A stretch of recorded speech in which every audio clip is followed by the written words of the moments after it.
que vous êtes en train de prendre un virage vert, que ce soit au niveau des produits que vous utilisez pour la maison, les produits que vous utilisez pour les soins corporels, vous allez aimer la vidéo d'aujourd'hui parce qu'aujourd'hui, Sarah et moi, on se trouve avec Hans Drouin, qui est un expert en ingrédients chez Attitude, et on va découvrir en même temps que vous si nos shampoings comprennent des ingrédients rassurants. Donc, on s'est prêté à la campagne Dans mon shampoing et on va analyser ça avec vous. Donc, qui veut commencer? Vas-y. Oh mon Dieu! Je suis comme stressée pour vrai, mais je vais expliquer après pourquoi j'ai pris ce shampoing-là sans qu'on le montre. Ouais. Une petite mise en contexte, avec le magazine, je reçois énormément de produits et de plus en plus, j'essaie de prendre ceux qui sont, semblerait-il, le plus naturels. Donc ça, c'est un shampoing que j'ai beaucoup aimé parce que je me suis laissée influencer par le fait qu'il était à base d'huile de coco, à base d'eau de coco, que c'était un bain micellaire, qui était sans sulfate, sans parabènes, mais... En tout cas, j'ai bien hâte de voir l'analyse. Tu t'attends à qu'est-ce que tu t'attends vraiment? Juste en lisant le nom, tu t'attends à... Bien, à cause de la marque qu'on ne nommera pas, je m'attends à ce que ce soit pas 100% naturel du tout. OK. Mais qu'il y ait quand même une bonne base, mettons. Qu'une bonne base. Bien, en fait, de tous les shampoings qu'on a analysés, on a vu beaucoup des pires que ça. Pour nous, c'est sûr que nous, on regarde avec nos yeux d'experts, puis en fait, avec nos valeurs à nous. Pour nous, on fait l'analyse de... En fait, ici, qu'est-ce qu'on regarde? C'est tous les ingrédients qui sont inquiétants. Puis quand ingrédients inquiétants, nous, pour nos critères de sélection des ingrédients, on va choisir des ingrédients qui sont naturels. Ce qu'on attend par naturel, c'est d'origine végétale ou minérale. Qu'il n'y a pas de contaminants cancérigènes. Pour nous, c'est vraiment le focus santé. Okay. C'est vraiment ça qu'on regarde en premier. Puis après, on regarde, OK, c'est quoi l'impact au niveau d'environnement, de la planète? C'est biodégradable, c'est de quelle origine? Donc, tiens-toi bien. C'est ça, on part de ça. Non, mais c'est ça, mais on va juste partir puis on va le regarder ensemble. En fait, dans ton shampoing, nous, on a trouvé qu'il y a 24 d'ingrédients inquiétants. Moi, là-dedans, qu'est-ce qui m'a le plus accroché, c'est que malgré le fait que des fois, il y a des ingrédients qui sont d'origine végétale, fait que la grande partie, c'est extrait de matière, peut-être d'huile de coco. Mais après, qu'est-ce qu'ils vont faire? Les fabricants des ingrédients vont faire réagir avec d'autres ingrédients qui sont souvent d'origine synthétique, pétrole, même voire qui sont des cancérigènes connus. Puis ce que ça fait, le mélange de tout ça, souvent, c'est l'ingrédient, soit ça va l'adoucir, ça va le rendre plus moussant, c'est que ça va donner des propriétés esthétiques qui sont plus intéressantes d'un point de vue performance du produit. Puis, l'endos de ça, c'est que il va y avoir des impuretés qui vont être intégrées là-dedans. Okay. Ces impuretés-là, bien, c'est ça, les contaminants cancérigènes. C'est légalement toléré. Nous, on ne parle pas de risque, on peut juste parler de présence ou d'absence. Puis après, ça revient à chaque personne de au dire choix du consommateur. En quoi je crois. Tu sais, est-ce que moi, je vais être exposé à une petite partie d'une petite concentration d'ingrédients cancérigènes? Il y en a que ça ne dérange pas, il y en a d'autres qui disent, moi, je ne veux pas être exposé à rien. Bien, nous, c'est cette vision-là, on ne veut pas s'exposer à rien, on ne veut pas exposer nos enfants et notre famille non plus à ces ingrédients-là. Y a-tu, comme en tant que consommateur, on regarde la liste, ça ne nous dit rien, y a-tu un truc qui peut nous aider à choisir? Je sais on avait parlé tantôt, parce qu'il y a quand même une bonne liste d'ingrédients qui sont inquiétants, puis d'autres qui sont peut-être à préconiser, que quand on les voit, c'est bon signe. Ça, on va mettre ça vraiment dans un article, comme ça, les filles pourront regarder, en plus de faire vraiment l'analyse en prenant une photo de votre shampoing et en utilisant le hashtag Dans mon shampoing. Il y a vraiment l'équipe d'Attitude qui va pouvoir vous dire si ça fonctionne ou non. Mais il y a des classiques. Des trucs? Tu sais, en fait, dans des shampoings comme le tien, qui est quand même juste 24 on a vu, il y a des histoires, je ne peux pas qualifier. À mon goût, c'est des histoires d'horreur. Il y a des produits qui relâchent formaldéhyde, qui est un cancérigène. Tout ce qui est les surfactants intoxylés, c'est quoi ça? Tout ce qui finit par ETH, bien ça, c'est, encore une fois, c'est la molécule végétale qui est mis ici dans ce cas-ci avec un synthétique et de l'oxyde d'éthylène qui est reconnu cancérigène. Fait que là, ils mélangent ça ensemble, puis c'est un peu paradoxal parce que souvent, c'est parce que l'ingrédient naturel tout seul, il est irritant. Fait que là, ils vont le mettre avec un cancérigène qui va faire en sorte qu'il l'adoucit. Fait que là, c'est plus doux. Là, tu pleures pas quand tu as ça dans les yeux. Par contre, il est contaminé automatiquement avec un cancérigène. Bien, c'est caché. C'est un contaminant. Fait que Santé Canada, eux, ils ont fait des études puis ils ont dit que c'était pas grave pour ta santé. Ça, c'est encore une fois, si c'est une question de croyance. Eux, c'est leur... De plus en plus de groupes qui s'inquiètent de cette présence de contaminants cancérigènes. Là, ça fait de plus en plus les manchettes. Pour moi, tu sais, je fais tout le temps un peu le parallèle, tu sais, je regardais, tu sais, si on regarde, là, on remonte à beaucoup d'années, il y a 50 ans, tu sais, la cigarette. Tu sais, c'était quoi le lobby, le gouvernement, qu'est-ce qu'il faisait par rapport? Je ne veux pas dire que c'est exactement la même situation, mais il y a quand même des similitudes, d'ingrédients que maintenant, on n'a plus le droit de... Tu sais, j'en vois que des fois, pas dans celui-là en particulier, mais des fois, j'en vois que l'ingrédient il est banni.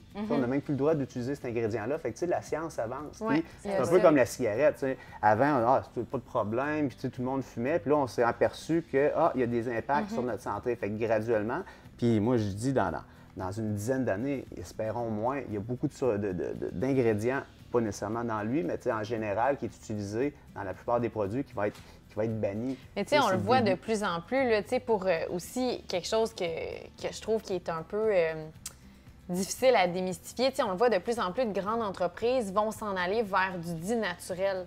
Tu sais, ça, c'était une question que j'avais le goût d'aborder. Tu sais, ça veut pas dire que quand il y a la petite pastille sur peu importe le produit qu'on utilise qui est écrit naturel, ça veut pas dire que c'est un produit rassurant. J'ai hâte de voir le mien, Sarah. C'est ça. Toi, t'avais la pastille, il est écrit... Ben, c'est marqué 98 naturel. OK. Mais c'est ça ici. Tu sais, c'est encore une fois, c'est une question de définition. Puis eux, c'était quoi leur définition de naturel? Parce que si on repense, naturel, c'est quoi l'opposé de naturel? Ah, surnaturel. Moi, j'ai pas d'ingrédients surnaturels. Tu sais, je veux dire, ça commence à être un peu ridicule. Ça dépend vraiment, c'est quoi la définition que tu donnes à ton ingrédient. Mais quand je regardais le tien, tu t'attendais à quoi un peu comme...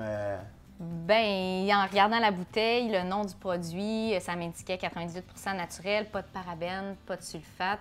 Je me disais que ça allait être assez bien. Tu t'entendais à 0 inquiétant? Non, ben pas nécessairement. Mais... Elle s'attendait à 98 naturel, c'est ça. Elle savait pas le nombre d'inquiétants. Non, c'est ça. Ben, encore une fois, tu sais, on part dans les concepts, mais tu sais, naturel ou végétal ne veut pas nécessairement dire santé. Ouais. Tu sais, fait qu'il y a ça Ça, aussi. c'est une bonne nuance à apporter.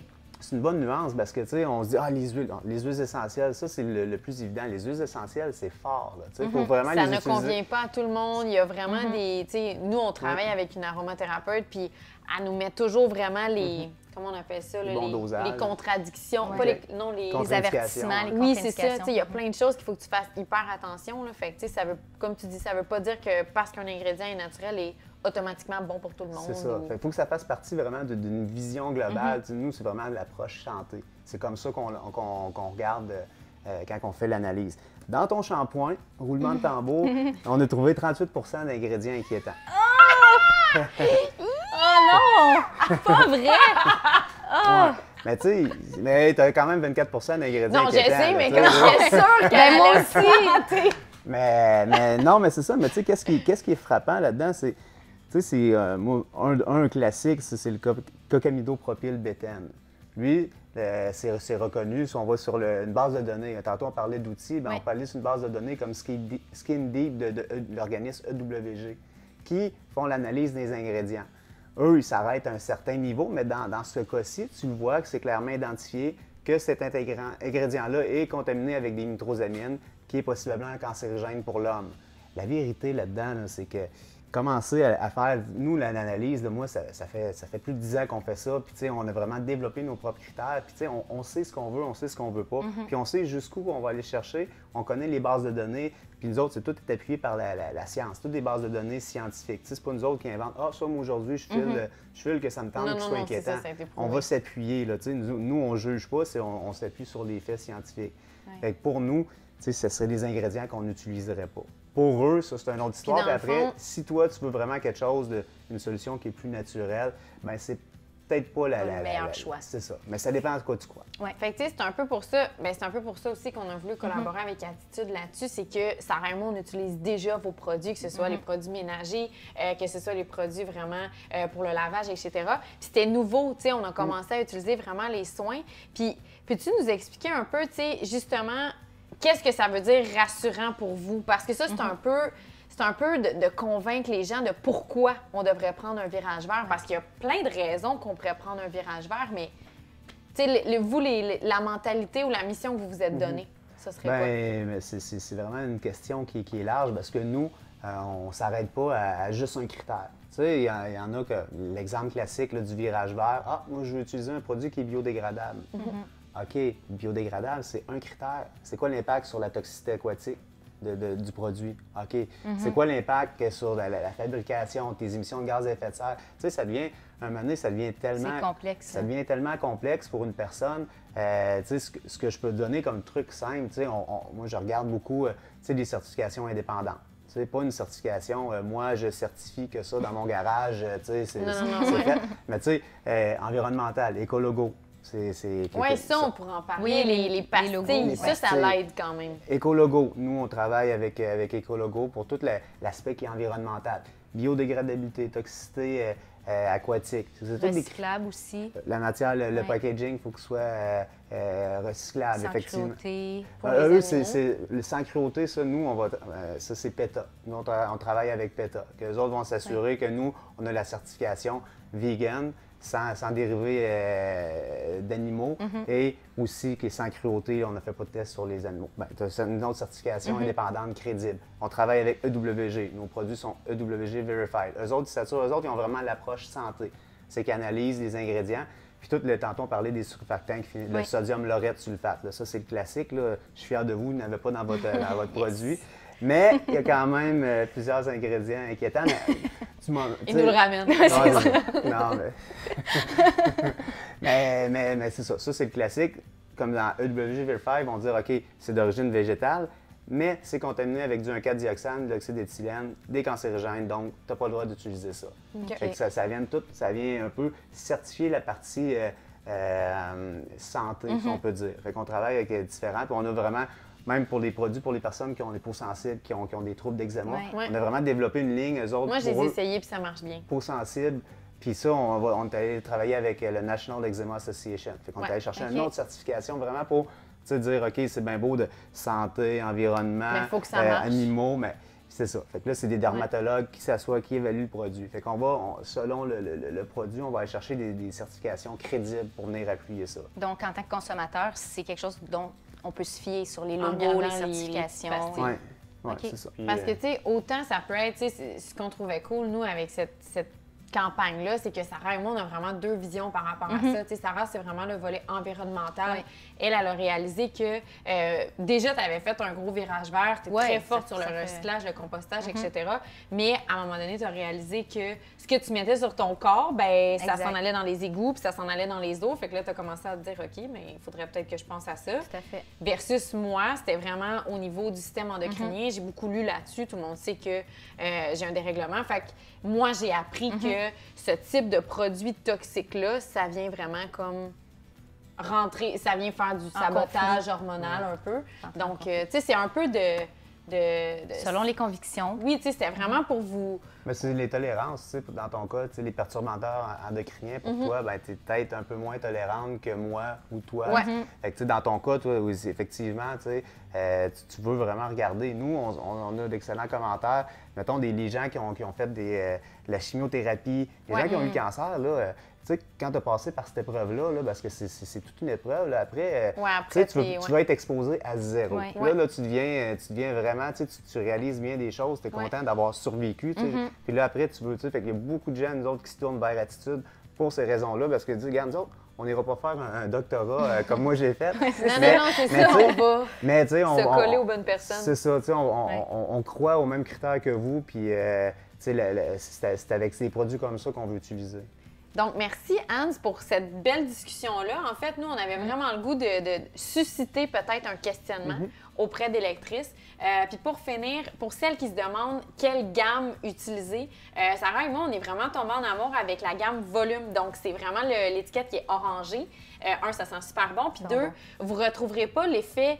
Quand on commence à utiliser des produits naturels, surtout pour les cheveux, on trouve que nos cheveux sont pas propres, plus gras, sont ternes, que ça n'a pas vraiment lavé. Mais on a vraiment eu un gros coup de cœur pour celui-là en particulier. Celui que j'ai utilisé ce matin. C'est magnifique. Donc sur ce, à une prochaine capsule.